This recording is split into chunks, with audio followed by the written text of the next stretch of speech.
ప్రతి అక్షరం ప్రజల పక్షం. HR9 న్యూస్ టీవీకి స్వాగతం, సుస్వాగతం. తెలుగుదేశం పార్టీ అధికారంలోకి వచ్చిన తర్వాత ఈ 6 నెలల కాలంలో ఈ నియోజకవర్గానికి వాళ్ళు ఏం చేశారు అని అడిగితే ఇలా వైఎస్ఆర్ కాంగ్రెస్ పార్టీకి స్ట్రాంగ్గా ఉన్న లీడర్లు, పేద ప్రజల కోసం పనిచేసే లీడర్ల ఇంటి ముందు గుమ్మాలు కొట్టడం, వాళ్ళ పొలాలకి అడ్డంగా గోడలు కట్టడం, అలాగే వాళ్ళ మీద తప్పుడు కేసులు పెట్టి పోలీసులతో వాళ్ళని బెదిరించడం, ఇలాంటి నీతిమాలిన చర్యలు చేస్తున్నారే తప్ప వాళ్ళు ఇచ్చిన సూపర్ 6 కానీ లేదా మిగతా వాగ్దానాలు కానీ ఏవీ నెరవేర్చకుండా ఏ విధంగా ప్రజల్ని మోసం చేశారో ప్రజలందరికీ ఇప్పుడే అర్థం అయిపోయింది. కానీ దురదృష్టం ఏంటంటే ఈ పంచాయతీలో తాగే నీళ్ల దగ్గర నుంచి ప్రజలకి అన్ని అందుబాటులోకి తీసుకొచ్చే సచివాలయం, ఆర్బీకే సెంటర్ అన్నీ కూడా ఇక్కడ లీడర్లు వాళ్ళ ల్యాండ్ ఇచ్చి కట్టించి ప్రజలకు అన్ని అందుబాటులోకి తీసుకొచ్చారు.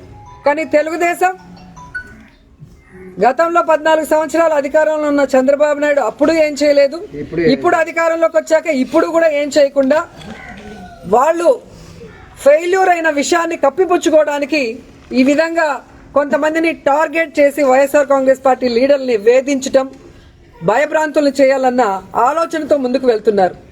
వాళ్ళు అర్థం చేసుకోవాల్సింది ఒక్కటే, మా నాయకుడు జగన్మోహన్ రెడ్డి గారు భయం అనేది ఆయన బ్లడ్లో లేదు. ఆయన వెనక పనిచేస్తున్న మేమందరం కూడా జగనన్న సైనికులుగా ముందుకు వెళ్తున్నాం. ఎవరికి భయపడే పరిస్థితి లేదు. ఎందుకంటే వైఎస్ఆర్ కాంగ్రెస్ పార్టీలో మేము ఎవరు తప్పు చేయలేదు. 5 ఏళ్లు కూడా ప్రజలకి మంచే చేశాం, నియోజకవర్గాలన్నీ అభివృద్ధి చేశాం. ఈరోజు మీరు మోసంతో అధికారంలోకి వచ్చారు, ఈవీఎంలు మ్యానిపులేట్ చేసి వచ్చారు, ఏ విధంగా సూపర్ 6లు అంటూ ప్రజల్ని మోసం చేసి వచ్చారు. మీరు సిగ్గుపడాలి, మేము సిగ్గుపడాల్సిన అవసరం లేదు.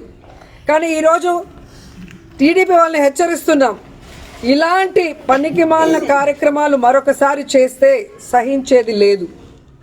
అధికారంలోకి వచ్చారు, హనీమూన్ పీరియడ్ కదా, 1 ఇయర్ మాకు ఇవ్వండి అంటారనే సైలెంట్గా ఉన్నాం.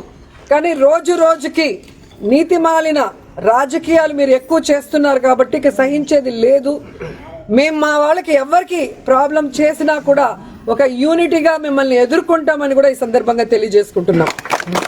ఎందుకంటే గ్రామాల్లో తెలుగుదేశం పార్టీ నాయకులకి ప్రజల్లో గౌరవం లేదు, అభిమానం లేదు కాబట్టే ఈరోజు సీఎల్ని, ఎంఆర్ఓల్ని, ఎంపీడీఓల్ని బెదిరించుకొని వాళ్ళని పంపించి ఇలాంటి నీతిమాలిన చర్యలు చేస్తున్నారు.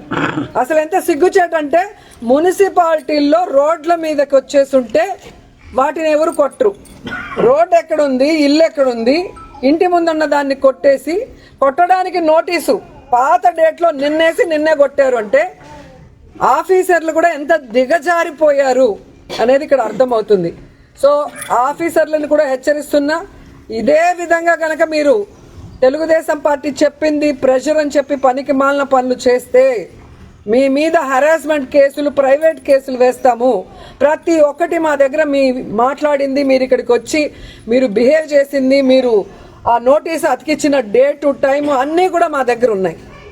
సో ఈ ఊర్లో ఎవరికి ఏం ఇబ్బంది లేకుండా ఒక్క లీలారాం గణపతి శెట్టి ఇంటినే ఎందుకు కొట్టారో కోర్టులో మీరు చెప్పాల్సిన బాధ్యత ఉంది.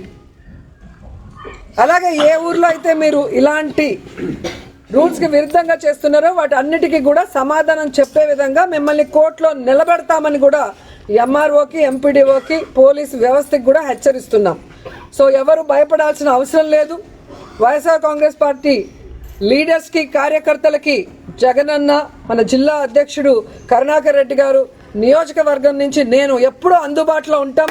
మీకోసం ఫైట్ చేయడానికి, ఎవరితో అయినా ఫైట్ చేయడానికి, ఎంత దూరం ఫైట్ చేయడానికన్నా కూడా మేము రెడీగా ఉన్నాం. మిమ్మల్ని కాపాడుకోవడానికి మేము ఎప్పుడు మీ వెన్నంటి ఉంటామని కూడా తెలియజేసుకుంటున్నాం. నగిరి నియోజకవర్గానికి సంబంధించి దామరపాకం అన్నటువంటి గ్రామంలో తెలుగుదేశం పార్టీ అకృత్యాలు అన్నీ ఇన్ని కావు. ఈ గ్రామంలో గణపతి శెట్టి గారు, లీలారాం గారు వైఎస్ఆర్ కాంగ్రెస్ పార్టీకి పట్టుగొమ్మలుగా ఉన్నారని, వీరి ఇంటికి నిరంతరము పేదవాళ్ళందరూ కూడా పెద్ద ఎత్తున వచ్చి వాళ్ళ సాధక బాధకాలు చెప్పుకున్నప్పుడు వాళ్లకు మంచి చెడ్డ చూసేటువంటి వ్యక్తులుగా వాళ్ళిద్దరికీ ఎంతో మంచి పేరున్నది. దాన్ని చూసి ఓర్వలేనటువంటి తెలుగుదేశం పార్టీ నాయకులు స్థానిక శాసనసభ్యుని మద్దతుతో ఈ గ్రామంలో ఉన్నటువంటి లీలారాం గారి ఇల్లు,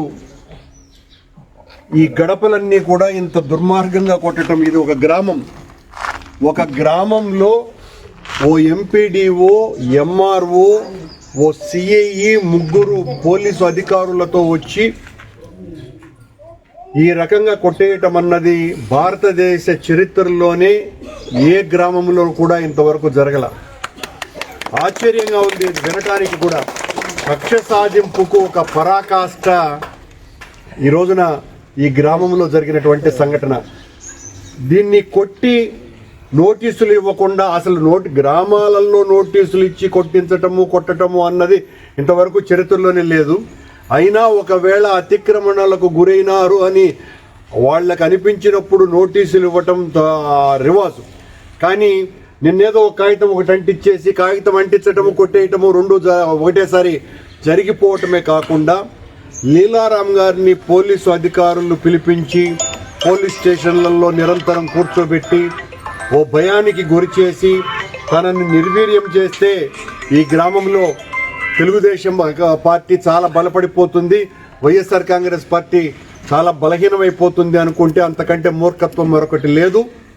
మేమందరము కూడా ఈ గ్రామంలో జరుగుతున్నటువంటి ఈ ఘోరాన్ని తీవ్రంగా ఖండిస్తూ లీలారాం గారి కుటుంబానికి పరిపూర్ణమైనటువంటి మద్దతును తెలియజేస్తున్నాం. రోజా గారు వెంటనే దీనికి స్పందించి గ్రామాన్ని సందర్శించటం జరిగింది. కార్యకర్తలకు, నాయకులకు వాళ్ళ మీద ఇబ్బందులు వస్తే వైఎస్ఆర్ కాంగ్రెస్ పార్టీ చూస్తూ ఊరుకోదు. మీ ప్రజాస్వామ్య వ్యతిరేక చర్యల్ని ఖండిస్తాం. ఇది చాలా నవ్వులాటగా ఉంది. నిజానికి ఒక గ్రామంలో గడపలు కొట్టేయటం అనేది చెప్పుకునేదానికి కూడా తెలుగుదేశం పార్టీకి సిగ్గుచేటైనటువంటి విషయం. ఇది సిగ్గుచేటు. ఇటది అరే మేము ఆ పల్లెలో ఆయన దేవుడితో గడప కొట్టేసినామే అనేది. మున్సిపాలిటీలలోనో కార్పొరేషన్లలోనో జరగాల్సినటువంటి పనులు ఒక మారుమూల కుగ్రామంలో వైఎస్ఆర్ కాంగ్రెస్ పార్టీకి చాలా బలంగా నిలబడుతున్నాడని చెప్పి ఎంఆర్ఓ, ఎంపీడీఓ, పోలీసు సిఐఈ, ఇంకా పోలీసు కానిస్టేబుళ్ళు అందరూ వచ్చి దీన్ని కొట్టేయటం అంటే ఒక భయాన్ని కలిగించటమే. ఈ గ్రామంలో ఉన్నటువంటి మామూలు వ్యక్తులకు అందరికీ కూడా మేము తెలుగుదేశం పార్టీకి కొమ్ముగాస్తాము కనుక ఎవరైనా తెలుగుదేశం పార్టీకి వ్యతిరేకంగా వైఎస్ఆర్ కాంగ్రెస్ పార్టీకి అనుకూలంగా ఇక్కడ ఎవరైనా గుమ్మికూడితే మీ ఇళ్లన్నీ కూలగొట్టేస్తాము అని సంకేతం ఇవ్వడానికే ఈ కార్యక్రమం జరిపినారు.